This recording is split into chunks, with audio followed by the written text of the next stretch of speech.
Bom, nessa última parte eu quero falar para vocês um pouco sobre a interação dos genes com o ambiente. Então, nem tudo é efeito dos genes, nem tudo é efeito do ambiente. Existe uma interação entre os dois que promove as modificações comportamentais.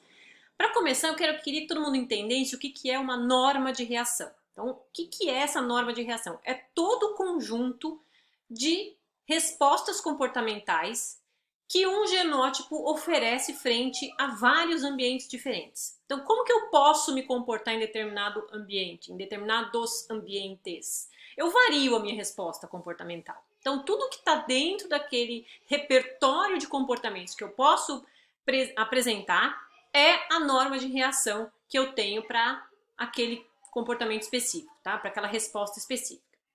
Então a gente tem que sempre usar as normas de reação para descrever como que as espécies poderiam responder a variações ambientais. Tá?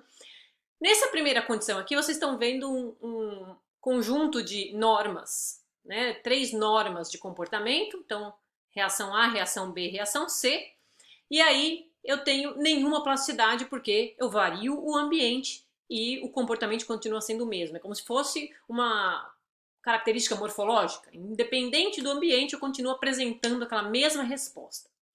Por outro lado, eu tenho indivíduos que têm grande plasticidade, né? Então, mudou o ambiente, qualquer uma das reações que eu teria mudam também, diminuem nos 3 casos aqui de mudança do ambiente. E aqui eu tenho uma variabilidade plástica imensa. Então aqui eu tenho a mudança ambiental levando a essa norma de reação aqui ficar quase estável, essa outra norma de reação reduzir pra caramba, essa outra aumentar a sua expressão. E isso acontece na natureza, então tem uma variabilidade enorme entre características comportamentais dos indivíduos, tá? Vamos ver um exemplo aqui? Então, esse estudo aqui foi feito com comportamentos de forrageio de drosófilas. Numa população natural de drosófilas, existem dois tipos comportamentais, o que a gente chama de rovers e o que a gente chama de sitters. Os rovers, eles saem e buscam alimento e se movimentam muito mais, enquanto os sitters ficam parados no mesmo canto, se alimentam se tem alimento, se não tem alimento, aí sim eles se movem um pouco mais, tá? Isso aqui é na fase larval desses indivíduos. E aí, por vários testes, né, genéticos, foi observado que o gene tem sua expressão de característica dominante quando o indivíduo é rover e ele é recessivo quando o indivíduo é sitter. E geralmente 30% dos indivíduos são sitter e 70% são rover. Só que isso varia dependendo da frequência dos indivíduos no ambiente. Então, uma condição ambiental em que eu tenho todo mundo rover, todo mundo saindo e gastando energia e buscando alimento, ser sitter é vantajoso. Tá? A partir do momento que o indivíduo encontra alimento, ele gasta menos energia, ele fica ali e se alimenta. Por outro lado, se eu tenho muito sitter na população, se torna desvantajoso, porque ninguém vai sair para procurar alimento. Então é mais vantajoso ser rover, ok? O que acontece? Se eu colocar aqui, nesse tipo de ambiente aqui, ó, 2 patches de alimento, tá? Contendo glicose, nessa placa de agar. Os rovers, ó, eles estão ali, tem a comida aqui, mas eles não ficam só lá, eles se dispersam. Por outro lado, se eu colocar os sitters, assim que eu coloco, eles ficam ali, eles ficam comendo ali, tá? Se a situação for variada, então se eu puser os dois num ambiente que não tem comida, aí sim eu vou ver variação na expressão dessa locomoção. Então, nesse caso aqui, eu tenho aqui, ó, rovers na linha de cima, sitters na parte de baixo. Nesse primeiro quadrinho aqui é a mesma situação que eu mostrei anteriormente, então dei 2 patches de comida aqui, você vê a dispersão entre os grupos, né? Os sitters tudo paradinho, os rovers tudo andando. Nesses 2 outros aqui eu tenho um prato que tem comida, bastante comida espalhada no prato todo. E aí você vê que o rover dispersa e o sitter dispersa menos, né? Assim como era esperado. Enquanto que no prato que não tem comida absolutamente nenhuma, é só o gel de agar, todo mundo dispersa muito. Ou seja, a influência do ambiente é muito grande, né? O ambiente é importante para que eles consigam expressar o comportamento. E se você pegar uma população natural, vocês vão ver, né, que aqui, ó, a distância percorrida pelo número de indivíduos, Os Seaters estão mais concentrados aqui em pouca distância percorrida e os Rovers estão mais dispersos aqui numa maior distância percorrida. Os pescadores, então, testaram a seguinte condição. Vamos alimentar bem esses animais e aí a gente vai testar eles numa caixa de dispersão. Então eles botavam os animais em tubos, né, tipo copo tampado, em que tinha alimento, tanto o Seater quanto o Rover, e numa outra condição que não tinha alimento. A partir dessas duas condições iniciais, tanto o Seater quanto o Rover estavam alimentados, eles eram colocados aqui, ó, nessa entradinha, em que tinha alimento, aqui tinha glicose, tá? Glicose, bastante glicose aqui, eles podiam se alimentar. E a partir daqui eles tinham que dispersar. Isso já não é mais a larva, tá? É a mosca agora. Então a mosquinha era colocada aqui e ela podia andar em um tubo de vidro. Isso que ela ia nesse labirinto, até que ela saía aqui em uma dessas saídas. E eles contabilizavam então qual era a quantidade de indivíduos que saía. A partir da saída aqui, eles sabiam se era Rover ou se era Seater. E eles fizeram um segundo passo. Eles analisaram a quantidade de lipídios e carboidratos armazenados por esses indivíduos. O que eles observaram aqui? Que tem uma influência grande da relação gene-ambiente. Por quê? Se os indivíduos estavam todos alimentados, os Rovers saíam logo, dispersavam mais. Os Seaters demoravam um pouquinho mais aqui, mas dispersavam também, não era uma modificação tão grande. No entanto, se eles estavam com fome, se eles não tinham sido alimentados, os Rovers comiam um pouquinho aqui e logo dispersavam, enquanto que os Seaters não saíam daqui, ficavam aqui muito mais tempo, tá? Se alimentando nesse momento. Ao final do experimento, que eles fizeram o teste de lipídios e carboidratos, eles observaram que os Rovers alimentados têm grande quantidade de lipídio armazenada, quando estão com fome, baixa quantidade de lipídio armazenada.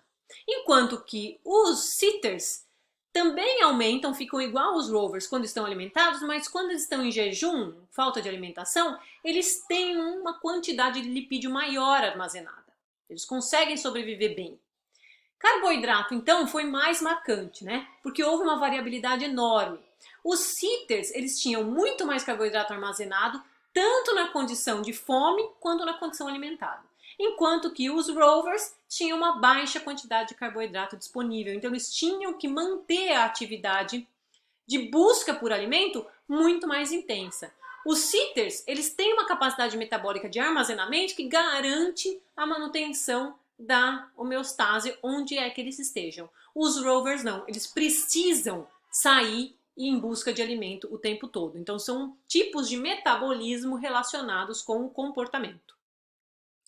Um outro aqui bastante interessante também, um outro estudo, levou em consideração a flexibilidade de comportamento, então a norma, né, de reação de salamandras. E aí os pesquisadores notaram que parecia que tinha uma personalidade nas salamandras. E aí eles classificaram realmente em termos de personalidade, vocês já vão entender. Então a situação era o seguinte, essas salamandras aqui, elas são colocadas em um ambiente, né, que tem pedras e o alimento é disponibilizado a cada tempo naquele ambiente. Então elas ficam ali naquele tanque e elas podem sair do meio das pedras, onde elas se escondem, né, para se alimentar. Numa outra condição, o tanque era igual, o alimento era igual, mas se colocava cheiro, somente a água do tanque do predador. O predador não estava presente, só o cheiro dele. E elas percebem muito através da olfação. O cheiro do predador, que estava num tanque paralelo lá, era jogado ali o tempo todo. O que era que os pesquisadores esperavam? Né? Que os indivíduos iriam variar no nível de atividade.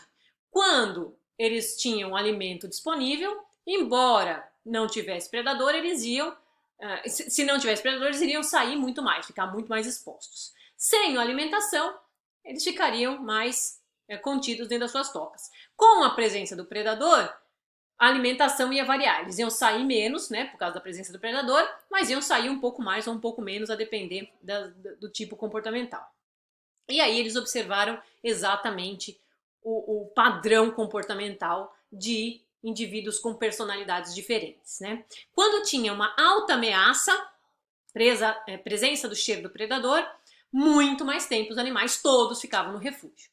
Quando tinha baixa ameaça, não tinha cheiro do predador, os animais ficavam forrageando muito mais. Então eles plotaram isso lá, né? proporção então de sem predador e com predador era obviamente diferente, usavam o refúgio de forma diferente. Só que quando os pesquisadores plotaram os mesmos indivíduos com e sem a presença do predador, eles observaram isso aqui, essa tendência. Né? Eles observaram tanto nesse quesito refúgio, né, com e sem o predador, quanto o tempo no refúgio e fora do refúgio, na presença e na ausência da pista do predador. E eles observaram que os mesmos animais tinham o padrão. Então, quando o animal ele ficava pouco tempo no refúgio na presença do predador, ele também ficava pouco tempo no refúgio quando o predador não estava. Assim como aqueles que ficavam muito tempo no refúgio na presença do predador, também ficavam muito tempo no refúgio na ausência do predador. O que devia indicar, né, que existem diferenças genéticas que estão relacionadas à consistência na resposta comportamental, que deve estar relacionado à personalidade desses indivíduos no ambiente. Né? Então eles respondem de uma maneira mais consistente com a sua própria personalidade, embora o ambiente, claro, tenha efeito.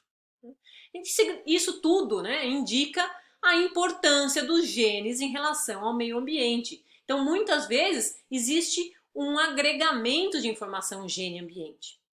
Então, a gente sabe que os fatores interagem, eles são importantes que sejam interativos para que os genes não sejam os únicos, nem o ambiente seja a única coisa a guiar a resposta comportamental, tá? Então, nem os genes têm pouca importância, nem o ambiente tem pouca importância. Os dois determinam na sua relação entre si.